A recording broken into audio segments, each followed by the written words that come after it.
Lions TV, this is your post-match analysis video for yesterday's brilliant 2-1 win on the road in the London Derby against Queen's Park Rangers against Loftus Road. That is now back-to-back wins in the league, and we currently hold the best away form in the division, still unbeaten in 5 as always. Let's kick off the show by taking a look at the 11 that Alex Neil picked to start the match. Okay, so I thought yesterday really showed now we're near enough back to full strength what good depth we've got within the squad, and it just proved that by not just the players that were on the bench but the ones that were left out. Ray Spangura-Williams and Derek Mazusako didn't even get in the squad, I'm sure, amongst others. And also you had Alfie Doty, you had Luke Cundall, you had Casper De Noor, Caleb Taylor and Campbell Nish. As you can see, the squad there amongst others in a really good strong squad. No Stephen Bender, which I'm not going to be horrible, but it's going to sound it, benefited us because Max Crocombe come in. I'll get into his performance in a minute. And no Josh Coburn as well. I did hear a whisper that Coburn may not be starting and that Ivanovic was starting, but I'm hearing now that he's actually injured, Coburn, and I won't say any more on that until the club announce it. So on that basis, the big Garlic did start, and I'll get into his performance again in a minute. But like I said, you don't become a bad striker overnight, or a goal scorer at least overnight. He knows how to score goals in this division. He's proved it last season, and it was only a matter of time before he got off the mark. So it was Max Crocombe in goal, flat back four, Ryan Leonard right back, Zach Sturge left back, Cooper and Kramer the central defence pairing. Then it was a three-man midfield with Massimo Luongo, Billy Mitchell and Will Smallbone just in front of those two, Femi Aziz and Tierno Ballo on the wings, and up front as a lone striker, the aforementioned Garlic and Herb. Okay, lots to talk about, and I haven't got a lot of time. I've gone and got a job. I've had jobs at points during Lions TV, but then I try and just do Lions TV. But now, as I said in the previous videos, now there's 5 international breaks instead of 2. It just doesn't even keep me afloat anymore. So I now have a job. I was at that job Friday overnight. Went straight to my mate's house Saturday morning after a night shift, showered, went straight to QPR, got home last night after a Ruby and Sid cut with my mate about 9 PM, half 9, watched a bit of UFC, went to bed, back up now filming, and now I'm back going to work shortly. So I didn't film an away day. One, I can't really be bothered sometimes, and I couldn't because I was tired off a night shift yesterday. And 2, they don't really get the views. And people go, we love these. They get lots of good comments, but they don't really surpass views. So I've knocked them on the head again for the time being, purely because I've not got the time to do them. If they was getting 10,000, 20,000 at a time, like our full-time reaction nearly has 20,000 on Facebook, then I will start doing them again. Or if it's a really big game, then we're right up there and just towards the end of the season challenging for the playoffs, I will do it. But on that basis, I've not got a lot of time today, so I've got to film this one, and following on from this, I'll film the Stoke preview as well. That won't go out till tomorrow unless you're a YouTube member. You'll get that early today as well. So getting into the game, I didn't think we played very well at all for the first 35 minutes.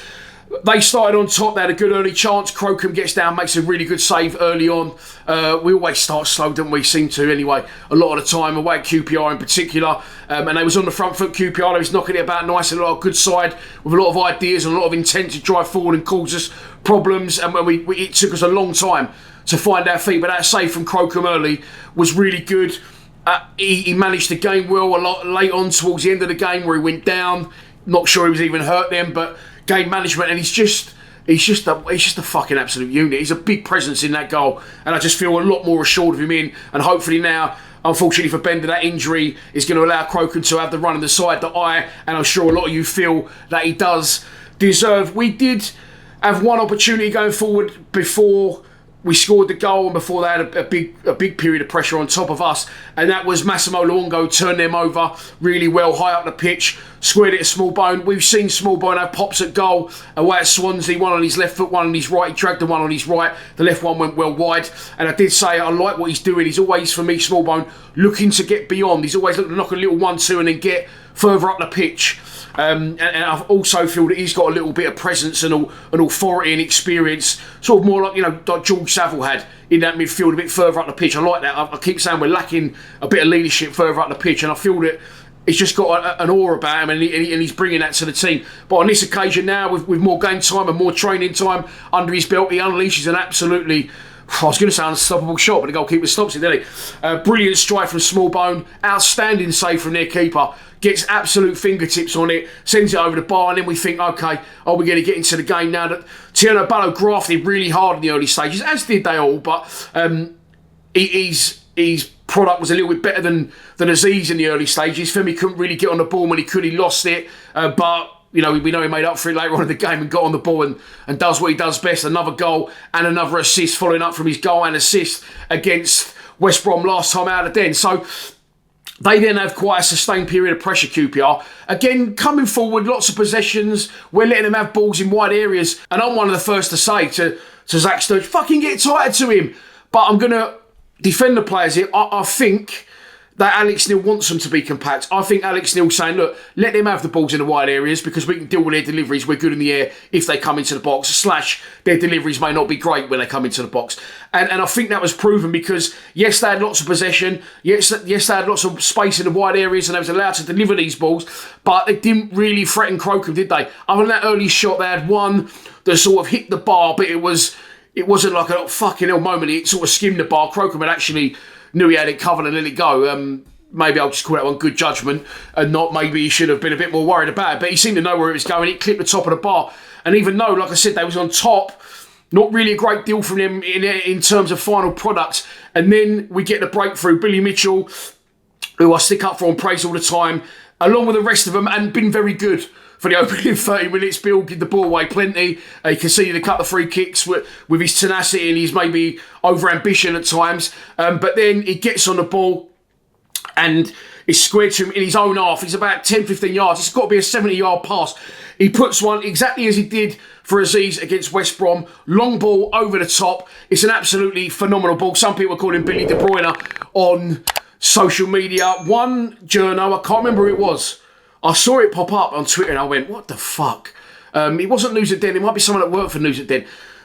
Their tweet from the Aziz goal was, Mitchell seems to have overhit a pass, but Femi Aziz manages to get onto it. So I don't know what angle he saw it from, but it was an absolutely fantastic ball. And we're doing this a bit more as well. And Alex Neil actually alluded to it in his post-match comments. You find it come back in football a bit now across the ball with the long throws and long balls, whereas teams before wanted to do the pep pop around the back forever, didn't they? We're starting to put balls over the top, and I've always said, sometimes all you got to do is stick a ball over the top and get defenders turning and facing their own goal and it can put them in trouble. This wasn't a mishap from a defender. This was a brilliant 70-yard pinpoint ball from Billy Mitchell, by the way, for the journo who got it wrong. You might want to delete that tweet. I'm not sure. I'll have a look at it, definitely. But it's a great ball, exactly the same as he did at West Brom, but this one was less of a ball over the top into an area. It was more of, right, I've done that last week. I know where Femi's exactly going to be. Bang, brilliant ball. The keeper comes out. He sort of bounces up awkwardly. Aziz does really well to control it. His first shot is blocked, but he hangs around, shows composure and follows up with the second strike and puts us 1-0 in the lead. And then from that point until half-time, I thought we got our buzz about us. I thought we got our confidence, our patterns of play, and I thought we started to look really, really good. Aziz puts another couple of dangerous balls in the box. I think Ballo got through at one point and cut one back for Aziz, who was slightly offside. That come from another good pattern of play. But the second goal comes, it's a throw-on up the other end. Goals always seem to go to the other end for us, don't they, away from home. But like I said, it's clearly working what we're doing, shooting the other way in the first half. We are unbeaten away from home in 5 games, is it? Or have we won 3, drawn 1, 2? Anyway, sure you let me know in the comments. I might even put a graphic on the screen if I feel like treating you. But getting back to the goal, the commentator on Sky Sports, by the way, I didn't forget. I didn't even know his main game was Sky Sports until the end when they bring the ball out, the sponsor ball, to do the interviews with the big fucking bright lights. And then all the Millwall fans chart. If anyone's got any footage of that, by the way, please send it to me on social media. Because they was obviously interviewing Crocombe and Aziz. I think Aziz got man of the match, obviously. And all the Millwall fans were chanting was Sky TV is fucking shit. Followed up by we've all got our 5 sticks, which we have. And then Keir Starmer's a wanker. I don't get involved in politics, but I've heard very, very strong rumours from many sources that he is. So I want to know. I want someone who's got footage from Sky from yesterday, because that must have been so loud to me, and I just want to see it just for my own entertainment, really. But getting back to the second goal, I veered off there, didn't I? Fuck me. Right, the second goal, throw on. Aziz knocks it in, and I'm going to get to the commentator. That's where I was. The commentator says when Ivanovic gets his first goal of the season, somehow, I don't know how the ball's got through to him. Well, I can tell that commentator why, like I told the journo in the first tweet, because it's a brilliant ball for one. He's put into a very dangerous area, and again, he's put a ball in at an angle and a pace that's going to cause defenders to be turning and facing their own goal. So yes, it went through a lot of bodies before Ivanovic done really well, by the way, because he just anticipated it would come. He could have, backed off, thought, oh, someone's going to get a touch on it. You don't do that as a striker. You anticipate that no one's going to get it, and you're going to get where you need to be to put it in. And that's exactly what Ivanovic did. But the reason that, it was a good ball, yes, but maybe 3 or 4 QPRs didn't touch it on the way through or didn't defend it, is because they was facing their own goal. And you don't, you're facing your own goal 6 yards out, anything can happen. So they're like, fuck that, I'm not having that. I'll let someone else try and deal with it. No one decides to. The big serve does. Fuck off. 2-0, bang on half time. There's never a bad time to score away from home. There's never a bad time to extend the lead to 2-0, ever, in any game. But right on half time really did, I feel, was going to give us that cushion. It will definitely change QPR managers' tactics and team talk for the second half. And the big serve gets off the mark, does what he does, scores goals. Very similar to the chat we have many times down the years about Tom Bradshaw. Feed the Bradshaw, he will score. Put balls in it. I don't know if he scored 1 goal for Oxford, by the way. Sorry, Brad, that's only one. I don't know if he's playing. But put the ball in the areas. For these strikers, that's their strength. They'll score goals. Right, a big serve. A few of the boys on our group chat, Lions TV, they shall remain nameless. We're going, oh, that fucking useless prick up front. He looks like he's playing in a pair of Timberlands. He should, and I've said this before, him and Coburn, they should be able to hold the ball up and win flick-ons. Unfortunately, neither of them are very, very good at it. The big serve's got a bit better at it, but they're never going to be able to do it. That's never going to be their game. Put balls into areas, he will get on the end of them and he will score goals. Feed the garlic and he will score. Simple as that. It don't work as well, does it? Than it did with the Bradshaw one. But 2-0 at half-time. We go in, I'm full of confidence. By the way, I forgot to mention, Massimo Longo went off shortly after. I'm hearing it's his ACL just before our first goal. So really hope he gets well soon. Been very impressed with him so far. And he's the type of man and the type of player that, if he's down, mate, he ain't for no reason. He ain't rolling around for nothing. He's fucking hurt and he was hurt. And he's going to be out long term. So it's really sad for him. We wish him all the best. But what that will do now is allow the new Patrick Vieira, Derek Mazu-Sacco, the best player that anyone's ever seen, although we've never even watched French second division football, to come back into the squad. So it does show our strength in depth. But yeah, thoughts go out to Luongo. I'm skipping all over the place because I know I'm in a rush. Sorry. Right, we're back. Second half. I said at half time to him, mate, I said this in the full-time reaction. I think that we're going to go out there now and we're going to just sit back. We're going to be compact and defend very, very well. But we actually didn't. Alex Neil said after the game, we know he can play better. I thought, I went for a Ruby with my mate last night. He watched it on the telly, said he thought it was terrible. First 37 minutes or so, not great. From the point when we scored to half-time, thought we played well. From the start of the second half, till about an hour, I thought we was very good again. Again, without really creating too many final opportunities in the final third and goal attempt. But I felt that we still was intense. I felt we was winning our personal battles, winning first balls, winning seconds, taking the game to QPR still on the front foot, trying to extend our lead. I did think that. But slowly but surely, they come back into it. And like I said in my full time again, I was going to say, do you know what? It's a new Millwall. Old Millwall would have fucked that over. We would have shot ourselves in the foot. We would have done what we nearly ended up doing, basically, because it's Ryan Leonard that gives the ball away, and I love Lenny. He's been a brilliant servant for us. Didn't rate when he first come in. Got brilliant under Gary Rowett, actually, and since then has been brilliant for us. No championship winger could get past him last year. Some really good wingers. However, unfortunately, age is creeping in, and I will be very interested, as good as Kramer is at centre-back, to bring him back to right-back. And bring in Caleb Taylor, because what I really like, what I saw of Caleb Taylor, granted I've not seen a lot of him. Danny Mack's nearly back, which is good, but I think as well as a striker in January, if Coburn is injured, which he obviously must be, taking from that he wasn't in the squad yesterday, obviously, of course, that we could really do with a striker and a right back. I would have loved to have, sound like Conor O'Mara now, gone back and got Brooke Norton-Cuffy. Or someone of that stature. I did think of another one yesterday, but he seems to have escaped my memory. But it is Lenny that gives the ball away for their goal. And then, is it offside? I've watched it back again, obviously, a million times to down the highlights. The first ball, maybe. The second ball, it has to be played across level, doesn't it, or behind? And it's very questionable whether it does go level or it goes slightly in front. The linesman doesn't flag, the ref doesn't give it, which leads me on to a big conversation about the referee, because I don't like to moan about refs unless we've won. So I can. He was fucking horrendous. He gave everything to QPR in the first half. He was booking our players for QPR's players diving, and on top of giving everything to QPR, he didn't help either side because he just stopped the flow of the game with constant blowing up. He actually wised up to it in the second half, and he booked QPR player for diving. But we picked out a couple of bookings along the way that probably shouldn't have been bookings, including the Alfie Doty one, which is going to lead me on to the shitty bum times. 8 minutes added. I don't know where it come from. We was on the rocks, but I've got to give big credit to Alfie Doty, Campbell Nesley and Luke Cundall, because they played their part maybe not for so long. The latter two come on quite late into the game, I think. And Doty was booked for that incident in the corner right below us, where they managed, between the three of them, to keep that ball in the corner flag for about 3 minutes. They did really, really well. It's not, it's almost like a little mini training game inside cones, or a little scrum at times. But the three of them managed that really, really well. Maybe a bit of luck thrown in as well. But they kept the ball in that corner flag for so long. And after that, although I was shitting myself and it would have ruined mine, and I'm sure a lot of your weekends, if QPR would have equalised, they didn't. And the only other attempt they had was an outrageous bicycle kick from the edge of the box.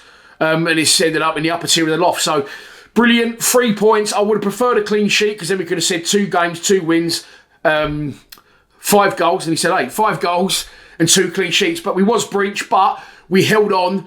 Would have liked to have seen us a little bit more certain of ourselves from when we conceded the first up until the injury time, when we managed to all play like fucking Maradona, Messi and Ronaldo in the corner flag and just box them in for 3 minutes. That was brilliant. As an away fan, I've experienced that, as we all have, as a home or away fan, when you're losing, and there's nothing more frustrating in the world. So, saw the game out, job done, unbeaten away from home, another good away win. Away wins against who now? QPR, Sheffield United, Norwich. Who else we played away? Swansea we drew, Charlton we drew. I think that's all 5, isn't it? But 3 good wins there against Norwich, QPR and Sheffield United suggests to me that maybe we are moving to this new level. But we have to dust ourselves down, not dwell on it too much, not wallow in the glory, and we need to move on, because we face Stoke at home on Tuesday. We currently sit 5th in the division, Stoke are 3rd. It is massive now at the Den on Saturday, and I'm going to do a preview for that. You're watching this on Sunday night, hopefully. Well, you will be watching this Sunday night quite late. It's about 1 o'clock here now. But I'll let you pack my bags and get back to work. And then a preview will be out. I'm going to film that now, but that'll be out maybe for members today, if not for members early morning Monday. YouTube public, probably 5 p.m. Monday night, and that is your lot. 3 points on the road in a London derby. 2 good goals. Femi Aziz, I said he was missing, didn't I? I really did say I was missing him, and I'll get some things wrong, but I did say a few weeks ago he's our best attacking player by a mile, and he's really, really proven that now. 2 goals and 2 assists in 2 games, and 2 assists for Billy Mitchell as well, who can't seem to pass the ball forward, apparently. I'll see you tomorrow for a Stoke preview. Enjoy what's left of your weekend, and please subscribe to Lions TV. Come on, you Lions.